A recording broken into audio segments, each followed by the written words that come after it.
Amados irmãos e amadas irmãs, dando prosseguimento ao estudo em curso, continuaremos a abordagem da natureza de nosso Senhor Jesus HaMashiach, em João 1,14, com o propósito de concluir hoje esse estudo, que vem sendo preletado há 3 semanas. Espero que essas reflexões possam contribuir para a consolidação do entendimento de um dos principais pilares da sã doutrina, contida na palavra do Altíssimo Deus.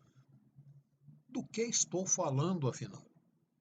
Da natureza de nosso Senhor Jesus HaMashiach, Filho unigênito de Deus, de quem recebeu o Espírito sem medida, o último Adão, homem perfeito, escolhido por seu Pai, nosso Pai Celestial, para promover a redenção definitiva de toda a humanidade, que nele crer, conforme dele diz a Escritura. Sim, porque a humanidade se perdeu pelo decaimento de um homem, e somente outro homem, dotado de características semelhantes e exposto ao mesmo cenário de tentações, poderia de fato anular o pecado e conduzi-la de volta ao reino de Deus. Vocês dirão que falei o óbvio, uivante. Concordo. Porém, é sempre importante lembrar que as palavras ditas não se destinam à Igreja de Deus, mas àquelas pessoas desgarradas do caminho, que possam vir a ser tocadas por elas. Antes de continuar, considero oportuno e produtivo fazer uma breve recapitulação de alguns registros. Leiamos novamente a passagem João 1,14. Vou pronunciar algumas palavras em português e outras em grego, para melhor entendimento da mensagem. E a palavra, ou verbo, ou logos, tornou-se carne, em grego, sarx é gêneto, e habitou.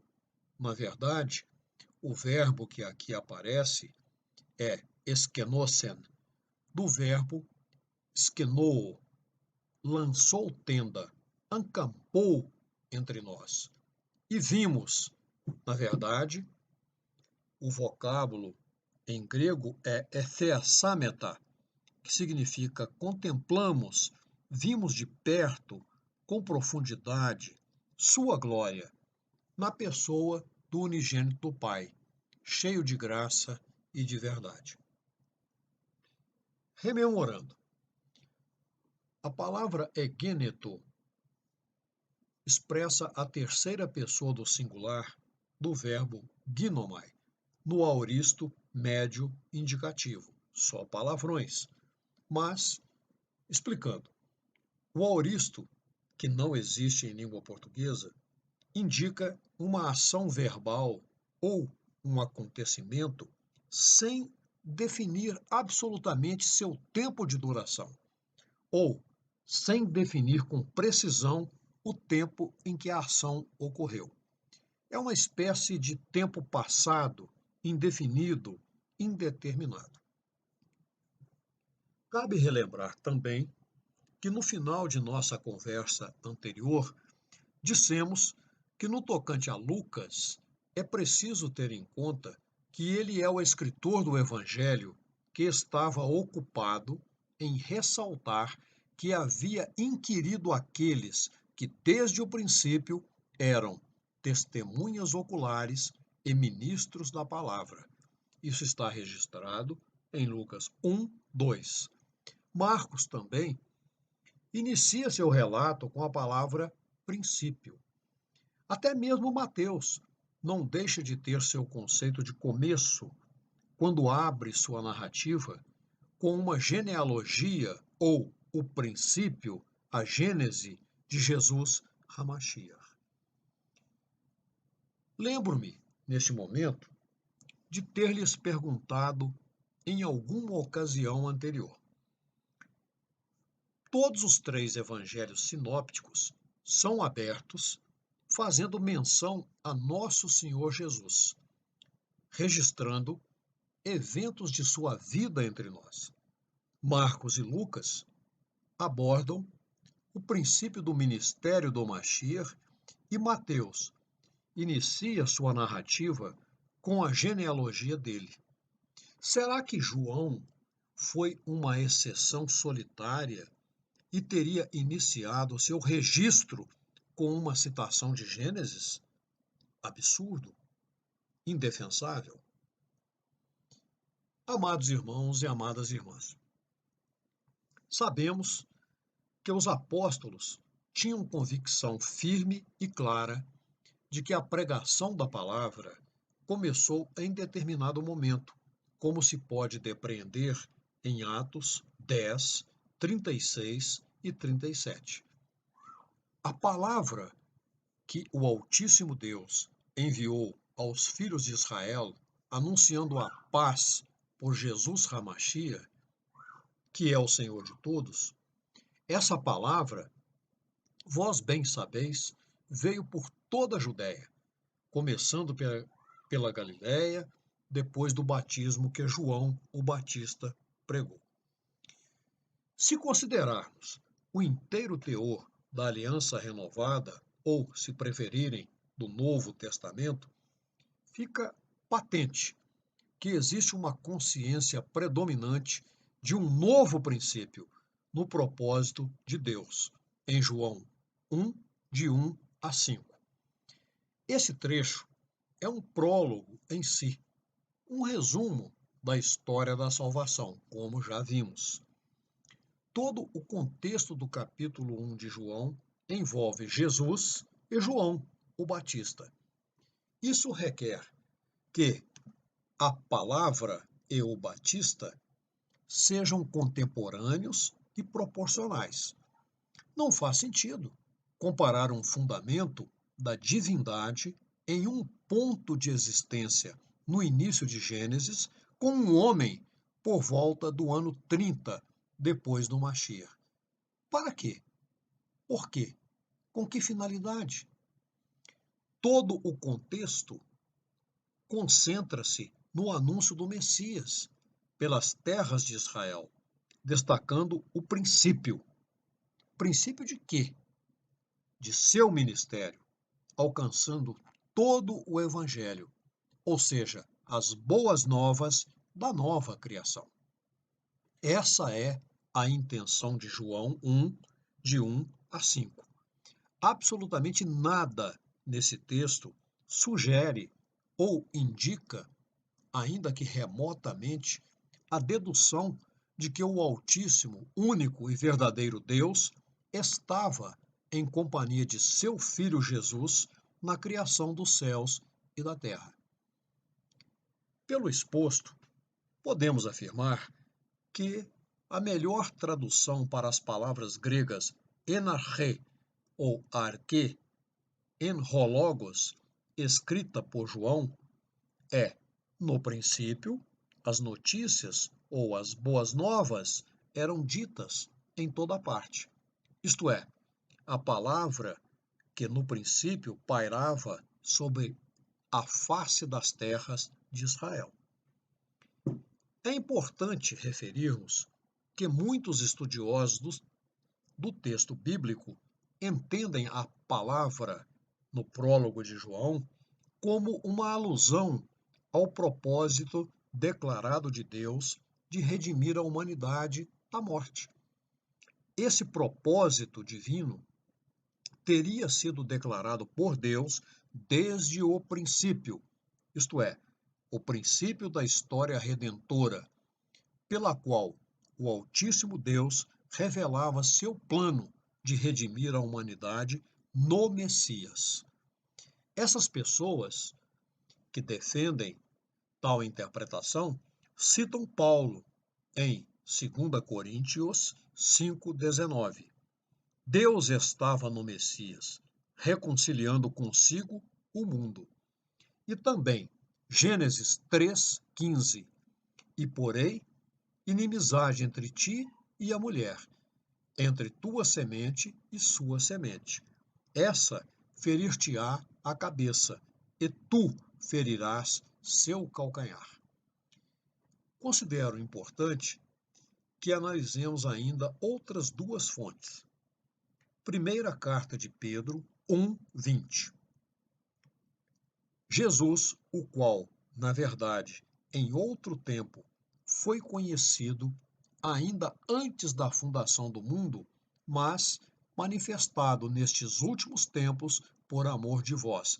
Bem entendido, conhecido ainda antes da fundação do mundo, porque sempre existiu na onisciência que contém a presciência do Altíssimo Deus. E Apocalipse 13:8. O livro da vida do Cordeiro que foi morto desde a fundação do mundo. Correlacionando ambas as passagens, poderíamos ler João 1:1 do seguinte modo: no princípio da fundação do mundo era a palavra de Deus, contendo a promessa, ou, como prefiro dizer, garantia. Essa é uma das muitas interpretações alternativas que removem nosso Senhor Jesus da criação em Gênesis, onde ele nunca esteve. Portanto, é suficiente, e assim se deve fazer, pensar em palavra como o enunciado de Deus, não seu filho, antes da geração do filho de Maria. Nesse modelo, o filho é, na verdade, o que a palavra se tornou. O Senhor Jesus não preexistia como filho, o qual é a expressão humana visível do propósito pré-determinado de Deus. Ou seja, na história, nunca houve filho de Deus, unigênito, até que o Messias foi concebido. Antes, ou seja, desde sempre, Deus teve seu projeto e plano com o Filho, como a base preeminente de toda a sua intenção para a criação e para a humanidade. No cerne desse entendimento, o Messias é realmente um ser humano, uma caracterização que não lhe pode ser atribuída se ele existia desde antes da criação.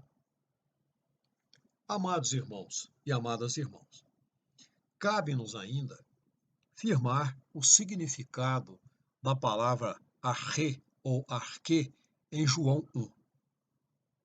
Para determinarmos o período de tempo mencionado em João 1:1, é preciso entendermos a significação da palavra grega citada, traduzida como início, ou seja, no princípio.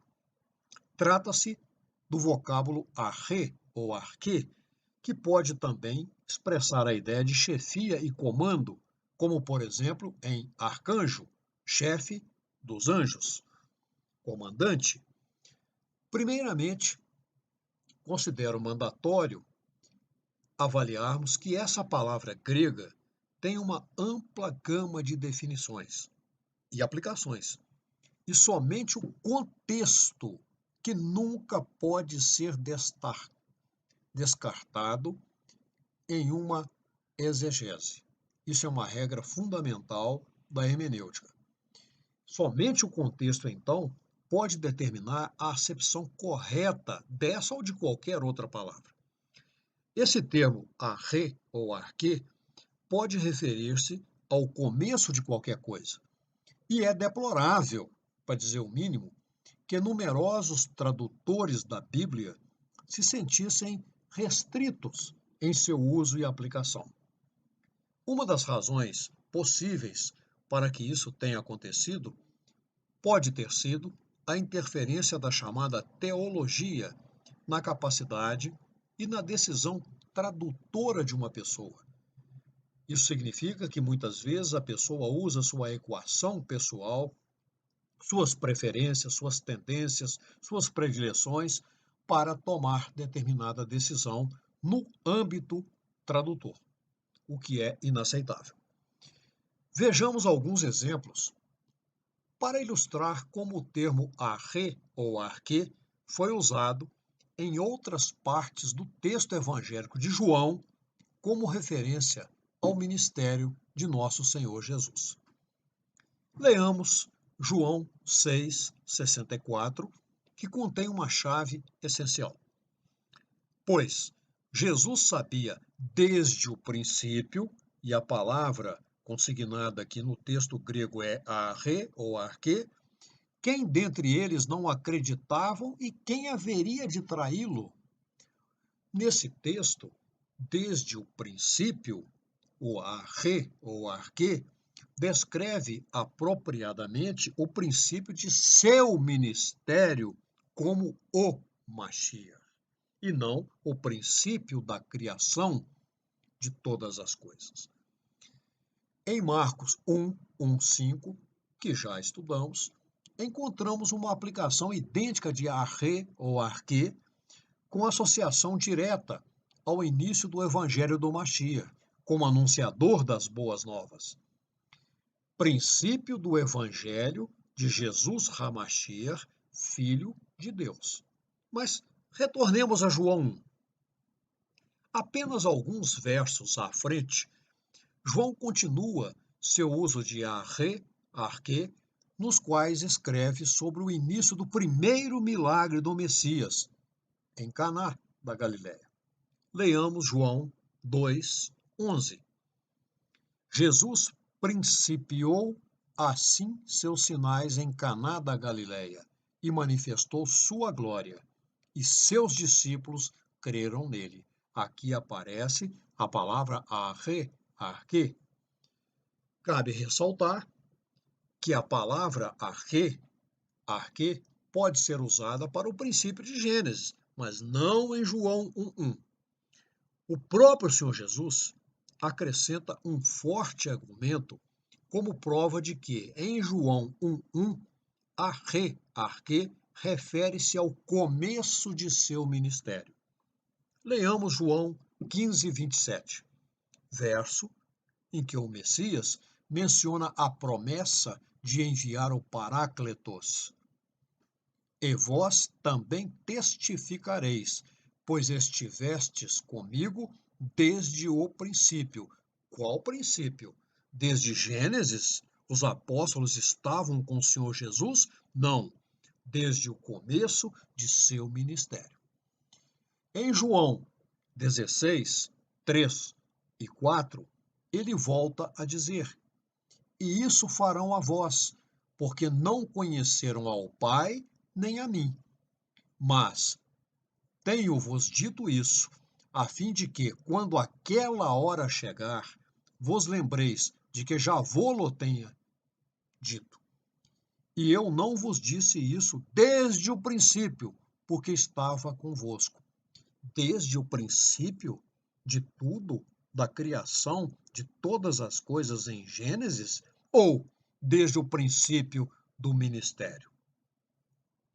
Outros autores, no curso da Aliança Renovada, ou Novo Testamento, se preferirem, também usam a palavra arre, arquê, para indicar o princípio de algo que ocorreu entre eles, como, por exemplo, quando Pedro descreve em Atos 11:15 o princípio como o dia de Pentecostes, ocasião em que os discípulos receberam o Santo Espírito de Deus. Paulo usa arre, arquê, para descrever seu modo de vida como judeu praticante, em Atos 26:4. Essa interpretação é um forte apoio para a mesma tradução de arre, arquê em João 1:1. O que se acha grafado em Atos 26:4? Paulo diz: Quanto à minha vida, desde a mocidade, como decorreu desde o princípio, arre, arquê, entre os da minha nação, em Jerusalém, todos os judeus a conhecem, sabendo de mim desde o princípio, se o quiserem testificar, que conforme a mais severa seita da nossa religião, vivi, fariseu. Portanto, a frase no princípio era a palavra é uma referência ao princípio das boas novas, o princípio da nova criação, quando os rumores do tão esperado Messias se espalharam pelas aldeias, rurais, vilas e cidades. João não diz que o Senhor Jesus é pré-existente e criador do mundo, embora essa conclusão ainda possa ser forçada por muitos, mediante longo e equivocado desvio. Em João 1:1, não há antecedentes para a eternidade na palavra princípio, a qual deve ser entendida considerando o contexto, pois nele João está tratando do Evangelho, não do início de todas as coisas, da criação original, ou as coisas relacionadas ao Evangelho. Abrindo um pequeno parêntese, gostaria de citar a vocês um notável comentarista bíblico escocês chamado Frederick F. Bruce, que defende essa interpretação de maneira notável, afirmando: não é por acaso que o evangelho escrito por João começa com a mesma frase do livro de Gênesis. Em Gênesis 1:1, a frase no princípio introduz a história da primeira criação. Aqui, a mesma expressão apresenta a história da nova criação. Em ambas as obras da criação, detectamos um único e exclusivo agente, a Palavra de Deus. Os sinais do Evangelho devem ser entendidos como um prenúncio dessa glória e uma participação antecipada da nova vida eterna que há de vir. Amados irmãos e amadas irmãs, a obra de nosso Senhor Jesus Hamashiach é a nova criação. E aqui, no Evangelho escrito por João, essa deve ser amplamente concebida. Essa criação inclui a consumação de tudo e abrange, portanto, o que pode ser chamado de redenção total. Não apenas para que a vida fique infinitamente confinada neste mundo. Não é a mera existência nessa vida. Trata-se da vida eterna, vida em sua plenitude, a forma de vida que é o ápice, o auge da obra criativa de Deus, nossa bendita esperança, conforme Hebreus 9:28. O Mashiach, oferecendo-se uma só vez para levar os pecados de muitos, aparecerá segunda vez, sem pecado, aos que o esperam, como nós, para a salvação.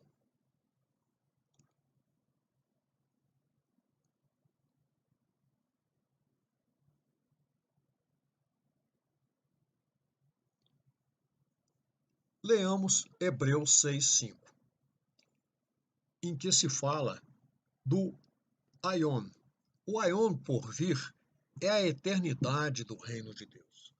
Falando de maneira amplamente exagerada, hiperbólica, será uma eternidade de eternidades, uma eternidade sem fim. Mais adiante, em Hebreus 9:26, está escrito que nosso Senhor Jesus fez o sacrifício pelo pecado na consumação dos séculos, aionon. Semelhantemente, quando João menciona em João 1:3 que todas as coisas foram feitas por ela, a palavra, e sem ela nada do que foi feito se fez, o evangelista refere-se à nova criação, a qual, assim como a criação inicial, é realizada por Deus, por meio de sua palavra, no caso, manifestada agora, na nova criação, por nosso Senhor Jesus Hamashiach. O apóstolo Paulo concorda ao afirmar em Efésios 3:9 que Deus criou tudo por meio de Jesus Hamashiach. E continua em Colossenses 1:16, porque nele foram criadas todas as coisas que há nos céus e na terra.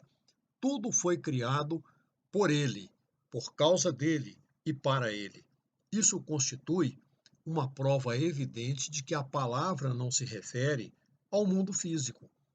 Então, em Hebreus 1:2, não há nenhuma alegação de que o Filho estava na criação do universo com o Pai, ou de que ele era uma pessoa eterna no seio da divindade. Mas a menção ao mundo futuro, nosso Senhor Jesus Hamashiach, é o protagonista principal desse novo mundo futuro. Vamos fazer agora um resumo da súmula do sumário das sinópolis, para encerrarmos esse estudo. João, nessa passagem que estamos analisando, faz uma correlação da criação do universo, descrita em Gênesis 1, com a nova criação.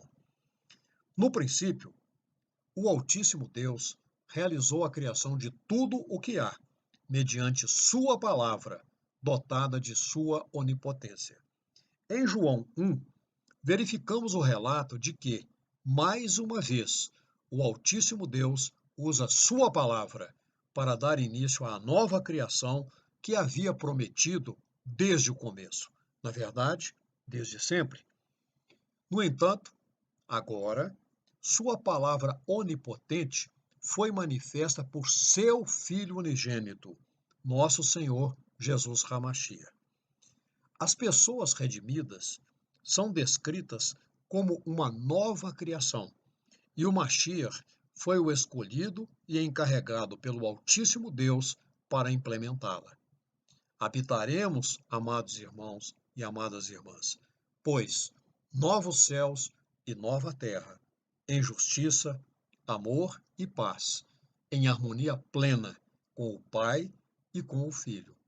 Amém. Amém.